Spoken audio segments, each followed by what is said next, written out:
I'm giving you, you know, the inside exclusive like information on how I do things, because a lot of people get confused. But I'm very serious on consistency. Like I'm a super Virgo. Like if it ain't consistent, it's not going out. So I'm not gonna say it's setting up for a bigger body of work, because if it does, it does. But it's really just like, hey, I got these singles and I'm going to push the crap out of them as much as I can, because I know these are classics and I know the world needs to marinate on this, especially in this world where like people are done with a song in 2 weeks. I'm like, no, I want you to play my song 2 years from now and be like, dang, Bachi dropped that joint.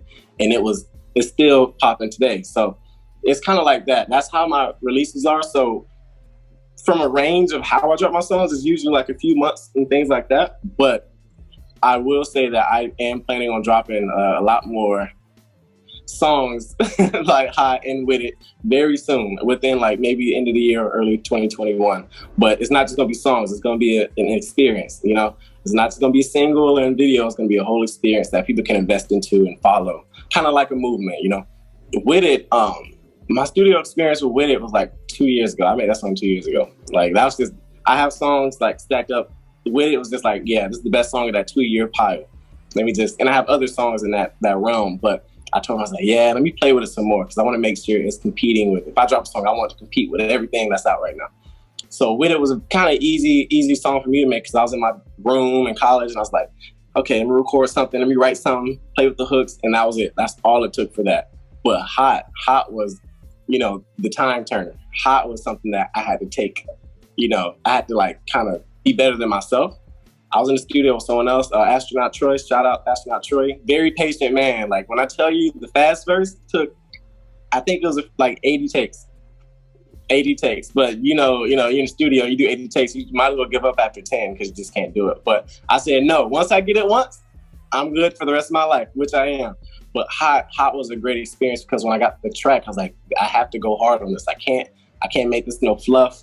So he was like, hey, how about I play with the other end of the track? Like you can just keep the melodies, but I feel like it's just missing something. I said, what do you mean? Like a part 2? Like a sicko mode?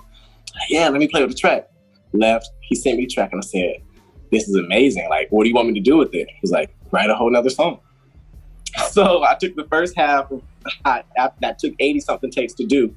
And I said, okay, are you sure? Because, you know, nowadays people ain't gonna stream more than 3 minutes, you know, 2:30 minutes, whatever. Are you sure? He's like, just trust me, put your hardest verses you can. So I wrote something in the studio, and I think we had like a million like rewrites and things like that.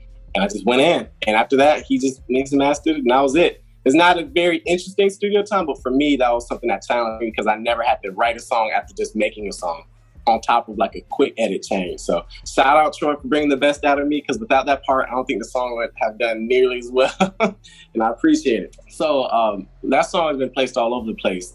And it was one of the joints where I was like, you know, in the music world, you can make a million songs, but you know, only one gets picked up. But that one that gets picked up can change your life. So it was one of those situations where I had a big connect. I met in LA.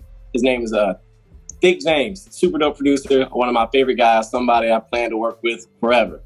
He was like, hey man, like I got this track, you know, like, do you think you can just record something on it? I was like, yeah, but I'm not home in my studio, because this is like in the past where I only had my own home studio and I didn't have money really for, you know, I was in Atlanta for a trip and I couldn't really afford studios out there. So I was like, when do you need it by? When do you need it by? He was like, hey, just by this time frame. And I said, okay, screw it. I'm going to write this song in the car, headphones. And I was writing it. It's like, I'm thinking, he told me think Kung Fu movie instead of like, you know, whatever it is. I said, I'm thinking Kung Fu movie, whatever. And I ended up hitting one of my old friends. I don't know if you ever heard of I Love Friday. They do a lot of, you know, content songs on YouTube. They're a big group right now. But I hit him up for a favor. I was like, hey, I'm in your city. I know we ain't hanged since high school, you know, but can I please come over? I'll give you $30, $40 and can I just please record like something? You don't have to mix it, just let me record this. He said, sure, bro, come on over. Went over there, knocked it out in like an hour, sent him the stems, and they freaked out over at home base and said, yeah, we got one. And that song, after like 2 weeks, they called, said, hey, this picked it up, that picked it up, that picked it up. Shout out to Luke. If Luke's watching, shout out to Luke. And I was like, yeah, this is a major song. And that and another song called No Fear were both doing very well. So it's still getting picked up now. Snoop Dogg reposted it, ESPN, Sports Center, Disney, all that stuff is great. So yeah, that was the process of making that song, and what it meant for me is one of those, like, this is my chance to prove myself. So after I made that song, I have more confidence in songwriting, because, you know, a lot of people can't write to a theme. A lot of people can't, like, they think they can, but it's a really hard task to be an artist and an artist for something else. So yeah, great experience, and I plan to do many more.